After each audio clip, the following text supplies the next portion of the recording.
fam. You know what it is. Man, and Gen.YAHANNA had to jump in here with you on another one right quick. This is a quick one, y'all. Check this out.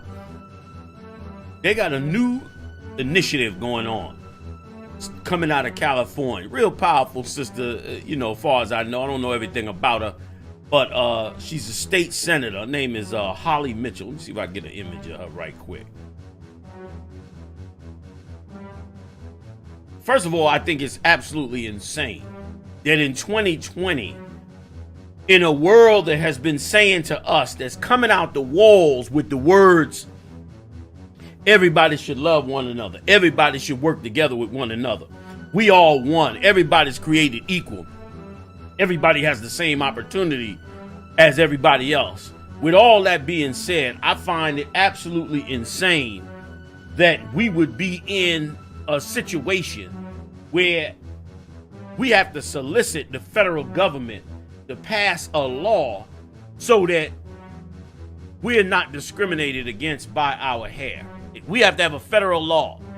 And here's what never gets looked at. Like, Christians look at that like that's a beautiful thing. They fighting for that law and they trying to get that law passed and they're gonna make it that way and blah blah blah and blah blah blah. There's no law against the way the Chinese wear their hair, the Arabs, or anybody else. But they gotta find a federal law to stop these people. It's 2020, y'all. To stop these people from deciding when and where your hair, how you could wear your hair, where you could wear it at. Let me tell you something too, if I could. Before, I'm gonna read a little bit of the law and the story, and they being backed by Dove soap company, Dove, D-O-V-E, the moisturizing soap, all the women wear. They back in the play of it, of course, because of course they a health and beauty aid company. They want to be beloved by the Black and Latino community. So of course they back in they play. They're gonna stand with them on it. And probably putting tons of money behind it. It's good advertising, it's good humanitarian look. But what does get missed in the entire thing is the question of why is it even necessary? Come to find out, all over this country, they got standards where black women can't wear braids, where black women can't wear hairstyles other than straight hair. And what is so amazing about it is this: you can't even wear an afro in some of these cities. What's amazing about it is they got no problem with forcing you to wear your hair like their hair is. And it damn near runs an entire Korean industry. And the hatred you have to have for people that a federal law has to be passed for you to stop being racist against black people is absolutely insane. And it's insane for us to not be aware of what creature it is that is ruling over us. Like, we don't get it, man. We just don't get it. We better help us, and quickly, man. Let me read a little bit about it. Here's what it said. Here's what this is Dove's top statement. We want all of our beauty to be welcome in all places and institutions. Narrow beauty standards make it difficult for women to freely celebrate their own beauty. While all women experience pressure to conform to certain standards of appearance, black women are disproportionately impacted by the Eurocentric standards. You having to look and dress like them, that so often define what is beauty. And here's the amazing part.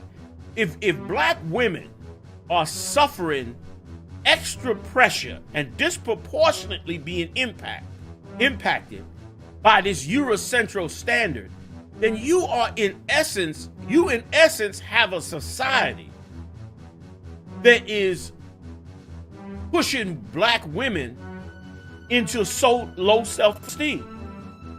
You setting a standard that automatically makes black women be put in a position of low self-esteem, and they have to fight to get past that low self-esteem. 2020, don't you dare tell me to come to your church. 2020, don't you dare tell me God is in your church. 2020, and only now the handwriting is coming out that's on the wall of the monstrosities that have been and are continuing continuing to be done to the Lord's chosen people, man. It's crazy. It's crazy. Let me get a little bit more. Okay. Here's what it says. Society's bias has resulted, and not society's bias. Let's not see, that's a nice way of saying white racism is the cause. White supremacy is the cause. They're trying to make it like it's just a societal bias. It's white society's racism, man. White society's white supremacy, man. That's what's really going on.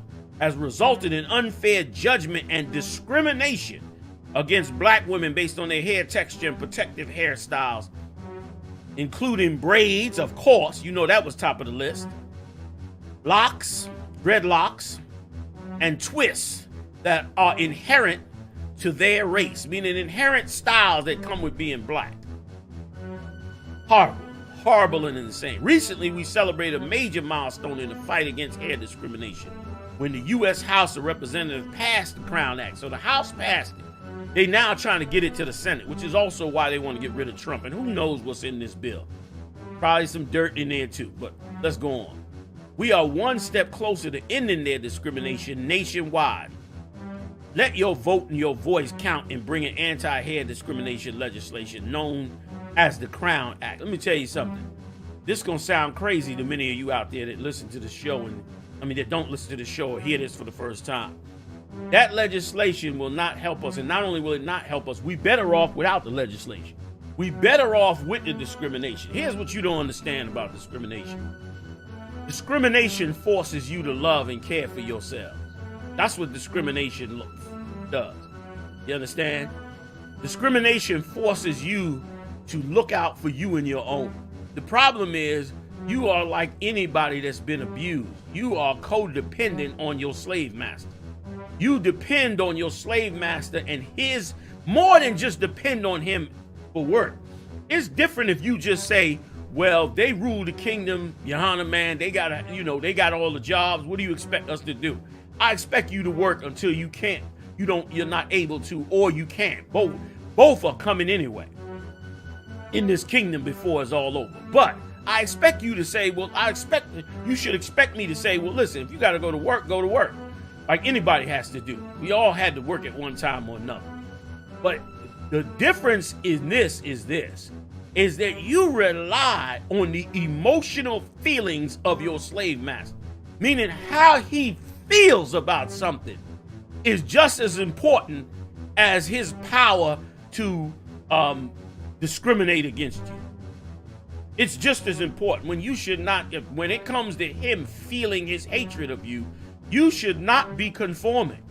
We believe that trying to force laws and force ways for America to be more right with black people is the way to go, when it is not the way to go. It is one of the worst ways to go because it doesn't change what's in his heart.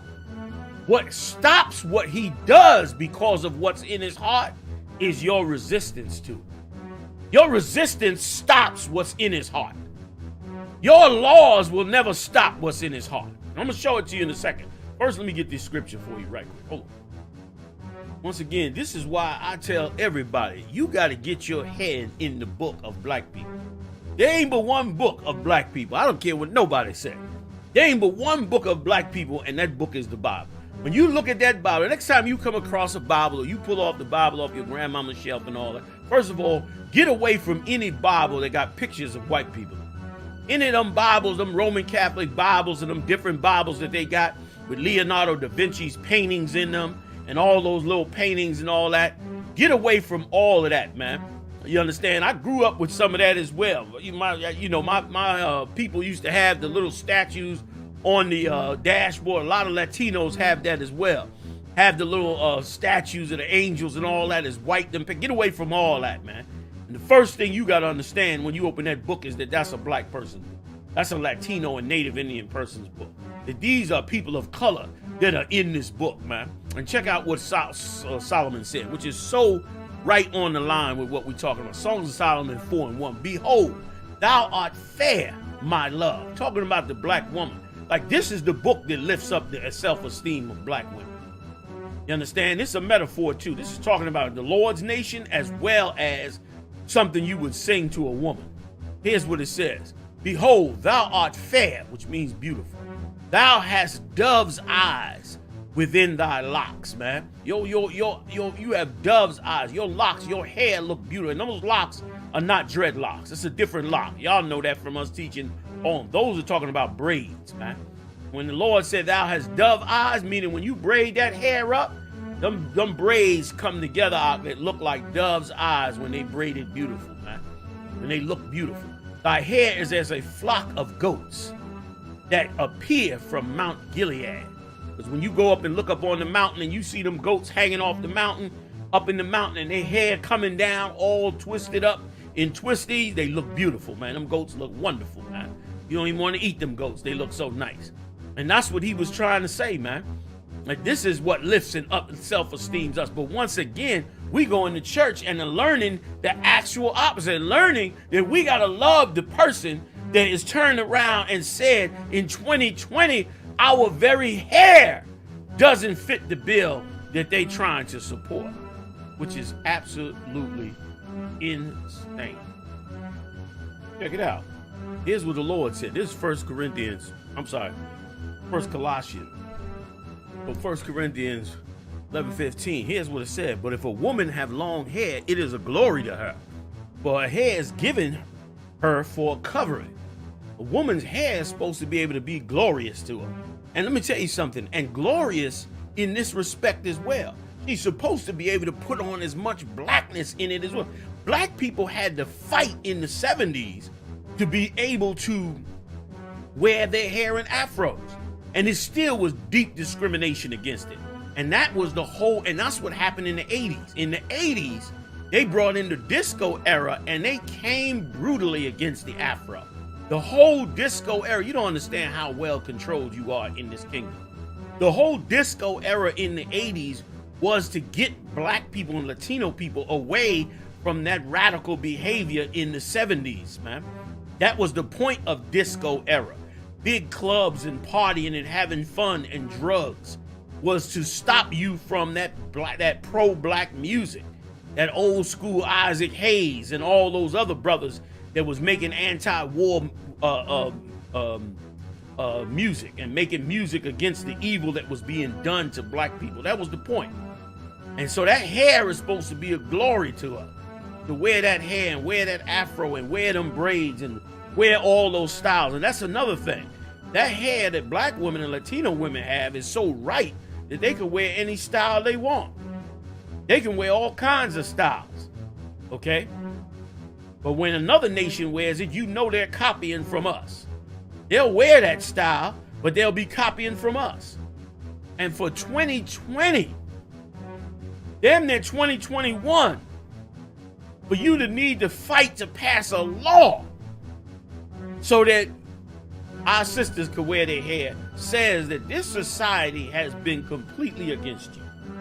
This society has been completely against you. Check it out. Check it out. Now, I was going to start at 37, but I got to read 36 a minute because I got to give you the pattern as well. This is why black people, Latino people should run out of church. Because you don't realize, even though they sitting up in there acting like it's Jesus Christ, the same person you hear me quoting today, they're not talking about the black Jesus, they're talking about a white Jesus. That's a whole different character. That ain't the guy that's in the Bible. Because here's what the Lord said. And it always starts with worshiping another God. It always starts there. This is Deuteronomy 28:36. Y'all know this scripture. The Lord shall bring thee and thy king, which thou shalt set over thee, onto a nation which neither thou nor thy fathers have known. And there thou shalt serve other gods, wood and stone. That's the first thing when you go into captivity, man. When you under another nation, the first thing to get coming out of this captivity is the first thing you must do is get rid of their gods. You have to get rid of their gods in your life. You can't serve Buddhism. You can't serve Islam. You can't serve the white Jesus. You can't serve any of the gods of these other nations. You got to find your own identity. And if you search it out, you'll find out that blacks in America, Latinos and Native Indians are the biblical ethnic lineage of the 12 lost tribes of the children of Israel. And the Lord said, the minute you go into that captivity, the first thing you're going to do is you're going to start to serve their other gods. And once you start doing that, Here's where you go. 37th verse, Deuteronomy 28:37. And thou shalt become an astonishment. And we're in astonishment at them. Like, what the hell happened to these people? People ride through the ghetto. They used to have tours in Harlem. Y'all don't know about this. Back in the 80s, they used to have tour buses come through Harlem. And they would pass. We'd be right on 125th Street speaking, and they'd have the open tour bus, the double layer open tour bus would be coming through Harlem. And the people would be snapping pictures of us at the speaking, walking up and down in the restaurant. In horrible, horrible poverty, it was like a tourist attraction. We became an astonishment. We became an astonishment because our grandparents and great-grandparents all served that white Jesus. They all served him. And in serving him, it's a direct correlation. You serve the other gods, it sends you right into hell. You got to serve the almighty power Yahweh. And this is what happened. A proverb and a byword, okay, among all the nations whither the Lord shall lead thee, man. Every nation he leads you, you're going to become one of these things. Let me tell you something. Donald Trump exemplified that when he ran in 2016. He said all Mexicans are rapists. He said it straight out. All Mexicans are rapists. Straight up and down with no chaser, man. That's what you call a byword, brother. Or a proverb. All black people are criminals, man. Rudy Giuliani said that. He came out and said that. All black people are criminals. All black people steal and lie. All black people are schemers. And bywords, man, as well. You don't want to be like a nigga. You don't want to grow up and become like a nigga. You do that, you're going to be like a nigga. Bywords, man. Other words they use for us, man. Ace. I mean, what's them old school words? Black of spades.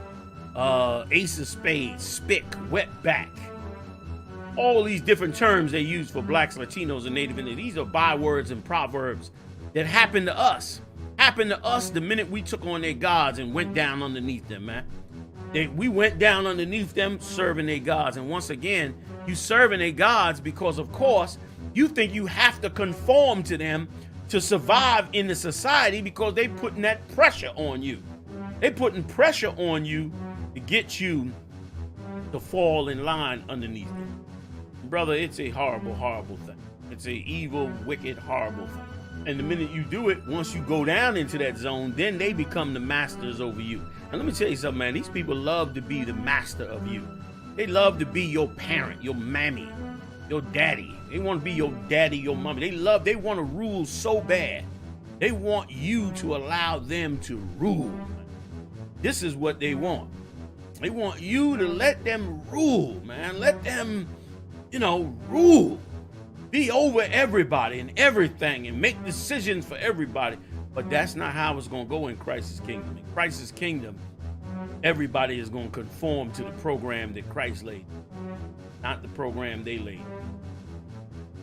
And in our nation, it was a shame. It was a shame for us to be ungroomed in our style. It used to be, even in this kingdom, it used to be a shame for a man to work in corporate America with a beard. You worked in corporate America, you could not have a beard.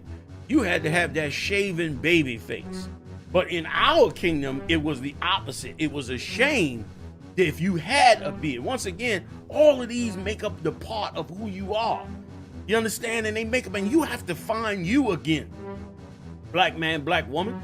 Like, this is what they do. You have to break the codependency with your slave master and start to serve the Lord. You got to rip apart that madness, man, and get back to who you are. Let me read something for you. Where am I? Get 2 Samuel, the 10th chapter. Hold on. And the 4th verse. Check this out. Now, the children, we were in our land. We were fighting to get our land together. We was under David. We was fighting them damn Philistines and these different nations, right? And what you don't know is that in the land of Jordan today, where the Arabs are at, the Arabs were not in that land the whole time. There was a time that the Japanese lived in that land, called the children of Ammon, until they were pushed all the way out to the far east. You got to check your history out. These people lived in what you know today as Jordan. And David saw it and was getting ready to go up in there and take the land. But this cat that ruled over them, the son Hanun, And he figured out that these brothers were spies of David. Now, he was smart enough to know, I'm not going to kill these cats because I know David ain't no damn joke. He'll come up in here and he'll slaughter this joint. But here's what he did to shame our brothers, okay? Using our hair, which is why nobody can't have control over how we wear our hair and how we dress and how we want to wear our hair. Once again, that's another shaming experience, another putting you under, another, psychological slavery move on black people. And which is why this sister now is fighting them in the damn Senate to try to get a federal law passed, which is a joke that you even have to go through that. But anyway, let me read it. Here's what it says. 2 Samuel 10:4. Wherefore Hanun took David's servants and shaved off the one half of their beards. He shaved off one half of their beards. He shamed them. Okay? Cut off, made one side of their face clean. Okay? And cut off their garments in the middle. Meaning he cut off their garments in the middle, even to their buttocks, and sent them away. Meaning he cut their garment off where their behinds was sticking out. Which is another thing. Okay? Another thing that back then we didn't have our butts out, man. Our brothers and sisters covered themselves up, man. That was the dignity we had. That was the self-respect we had. We let the heathens teach us, to teach our women to take their clothes off, and that it was an honorable, beautiful, and amazing thing, and it made her powerful. That's what they taught us. Meanwhile, their women don't. You don't walk around seeing white. Go to the white Jewish neighborhood, man. Go there. Remember, the so-called Jew controls all your music industry. So go to the white Jewish neighborhood, walk through there, and show me this white Jewish girls in they thongs and in they mini skirts and in they spandex pants. You don't see none of that. They women stay covered up. Meanwhile, they running the entire industry teaching your woman how to not be that way. Some black women have went through so much on these jobs trying to get to these slaveries that they just get tired of doing their hair every week, and they go on and cut most of the hair off and walk around with no hair on their head or very little hair on their head, just so they can manage it every day so they can get to this captivity, which once again shows you that normal life is not supposed to be your woman spending 40 hours a week on some slavery. Now, I know you got to do it now. I ain't telling you to make your woman quit her job. Don't nobody get simple. Okay, but I'm telling you, in Christ's kingdom, this is not what's going to go on. In Christ's kingdom, it's going to be totally different. But let me get some more of this, all right? And he said, even to the middle of the buttocks, and sent them away. But here's what David did, because it was a shame for you to not have a beard back then. It was a shame. It was a shame for you to not have your hair. Like I read earlier, a woman's hair was her crown, was her glory. Here's what it said. When they had told it unto David, he sent to meet them. Man, he sent some cats out to meet them, because the men were greatly ashamed. They were ashamed that they got caught spying, and then they were ashamed how this cat sent them away. And the king said, tarry at Jericho until your beards be grown, and then return. He didn't let them come back among everybody else and be ashamed among everybody else. He turned around and said, no. Y'all stay over there, man. Stay over there in in Jericho until your beards grow back. And once them beards get back, then y'all can come on and come back among us, man. I ain't gonna let you come up in there and be ashamed and be embarrassed because your beard got cut off. Yeah, that's part of your masculinity, man. And that's part of her glory, that crown that's on her head. And they love to wipe that out at the first opportunity they get. And they've been doing it for the longest. Y'all remember back in 2019. Matter of fact, I'm going to get something for you. Okay, let me show you something. This young brother is from Texas. He's a junior. He was a junior back then in 2019. He's part of the Pearland Independent School District, okay? And this young brother, okay, came to school with an M, cut in his hair. You know how them young cats do. Cut little markings in their hair. Now, we all know the real deal is to let that hair grow. Even that fade cut that he's wearing that you see in here, that comes from the military. That comes from Esau. Esau used to use that fade cut in the military to keep germs off of you, to keep you from catching diseases in the field, keep from things crawling into your ears and all of that from being out in the field while you during war. And that became a household style, that fade cut. that they've been wearing. So now he went and enhanced it with some blackness and put an M in the fade. He came to school and they told him that if he wants to come to class, that he has to allow them to use a permanent marker, y'all, a permanent marker, and color in the lettering that was colored in his hair. Let me read it for you. It says staffers at a Texas junior high school colored in a black teen's fade haircut with a jet black Sharpie. Sharpies are permanent markers, to discipline him for violating the school dress code, according to a lawsuit filed by his parents. Dante Trice and Angela Washington filed their complaint Sunday against the Pearland Independent School District. Barry Miller, junior high school principal, Tony Barcelona, these are all staff members, okay, declined, okay, disciplined Clerk Helen Day and teacher a bunch of these fools. The suit said that their son, identified as 13-year-old JT, was in 7th grade when on April 16 he got a fade haircut with a design line. Pictures show the fade lines resembled an M. Okay. The haircut did not depict anything violent, gang-related, obscene, or otherwise offensive or inappropriate in any manner. JT did not believe the haircut violated any school policy. The lawsuit said, but the next morning, Assistant Principal Barcelona approached JT and told him to go to the discipline office because he was out of dress code. These people, man, these people are absolute monsters. You hear me? Okay, they gave JT the choice of in-school suspension, which would make him miss classes and could affect his position on the track team, or have the line design on his scalp colored in. This is how you break black men's spirit. This is what you do. All because he loved the sports of track. He want to go running. He want to be a part of it. So what do? You use it against him, man, to break his spirit. JT had never been in trouble before, and he didn't want to have a first-time suspension on his school record and be kicked out of the track team. The lawsuit said he was a good kid, man. He was trying to do the right thing. Never had a suspension, never had a problem, but up there under these monsters, man.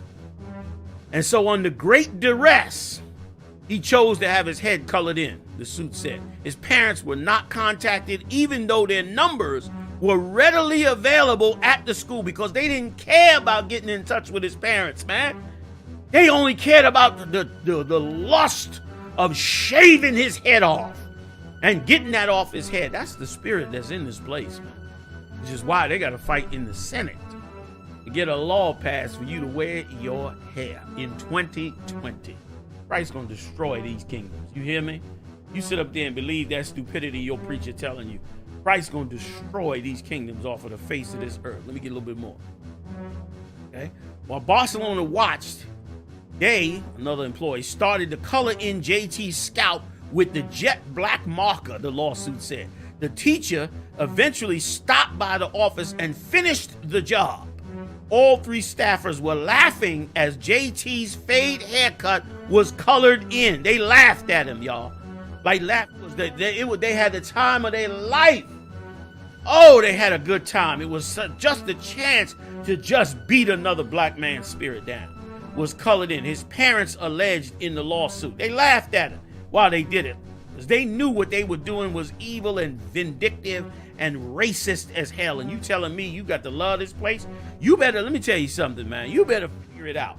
You better go back to that disgusting ass ghetto school and get together with them parents and them mothers and fathers, and you better fix that school and fix your children. Brothers brought this out on the show Monday night, and we finding out now your children is monsters, man. You brought your children back home from school. Now you see what the hell the teacher's been going through all this time. Your child been a monster, man. You understand? And this brother here, a good kid, trying to do the right thing, up in here with these white staffers, turn around and get, demoralized. JT found the process to be highly offensive, the suit said. It is commonly understood among school scholars and the general public. Imagine this, scholars come with this, y'all. That the public, that depicting African Americans with jet black skin is a negative racial stereotype. Damn near they painted him in blackface. The Sharpie ink didn't come off of JT's head for days, and he was made fun of by other students. One student called him a thug, while others made him the subject of memes, causing him mental anguish, the suit said. JT also suffered from anxiety and depression after the incidents, according to the suit, which is seeking monetary damages, and they should. Let white people tell it. They'll turn around and tell you, oh, they just looking for some money. They just look like your feelings and your depression and your spirit being crushed under the empire means nothing to them. To them, you're just looking for a payday. You know, they starving you to death. You're just looking for $1. That's all you're looking for. You can never have any genuine sorrow and pain for everything that you've been to. JT's mother had tried calling and emailing the district. She tried emailing the district, okay? She tried to email the district. Okay, bear with me a second, y'all. Okay. Here we go. I think I lost me for a second. Hold on, I'm back. All right. She tried to email she tried to get in touch with the district. Let me get some more. Emailing the district superintendent, but they never heard back. Her attorney then said later demanding the 3 involved staffers receive training. No one responded. They should have been fired. I mean, they training in 2019. You still need training in 2019? Give me a break, man. Give me a break, man. 2019, you still need training. It's a damn lie. It should have been fired. What should have happened over this brother's head? And this is going back a year ago. We're going to follow up, see what's up with the lawsuit, okay? Due to the lack of training, see, this is all the BS part. You understand? All this is the BS part, because this is the whole, you got to train them better. You got to do this, and this is, you understand? Check this out. But the district said filling in the Sharpie of the hair carving with a marker is not condoned by the district and does not align with appropriate measures of dress code violation. They already knew. They don't need no damn training. They already knew that it wasn't right to do this. They knew already that it wasn't right to do this, man, to this child. And this is what goes on with our people day in, day out. And then he'll learn to be a predator. He'll learn to do evil. He'll learn to violate other people the way he was violated if he's not properly counseled and taught and trained. And then here we go. We in a circle not understanding what happens. This is crazy, man, what they did to this brother. And wait a minute, let me get one more. You know what I got to go get you. I got to go get you this. I got to go get you the video.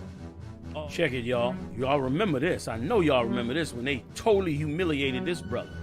I got this video, a high school wrestler getting his dreadlocks cut in order to participate in a match. Look at his face. Some people are wondering about the referee's moves here, whether this situation could have been handled differently. ABC's Zachary Keish is here with more. Zachary, good morning.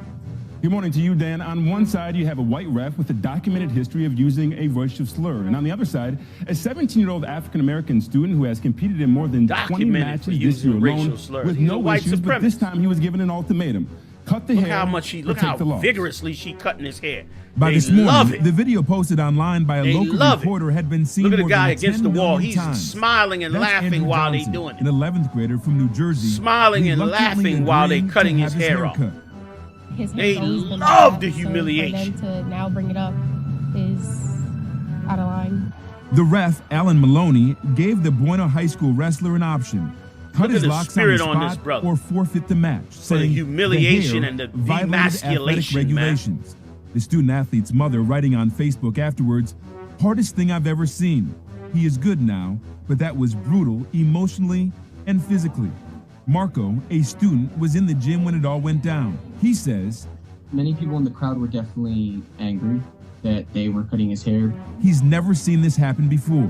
From the matches I've seen, I have not seen his dreads be a problem with the referee. Remember, he did 20 matches and it wasn't. According to SNJ Today, a news outlet, Johnson's coaches argued with officials about the decision to cut his hair, But with time running out, Andrew agreed to cut it. He probably was beating all the If a Edomites player's in the hair is wrestling. too long, they can choose to wear a cap, as long as it's a legal hair cover that is attached to the ear guards. The wrestler opting to wear a legal hair cover must wear it to the weigh-in procedure. Why a cap wasn't an option in this case is unknown. In a statement, the school superintendent says the referee will no longer be permitted to officiate any contests that include athletes from the school.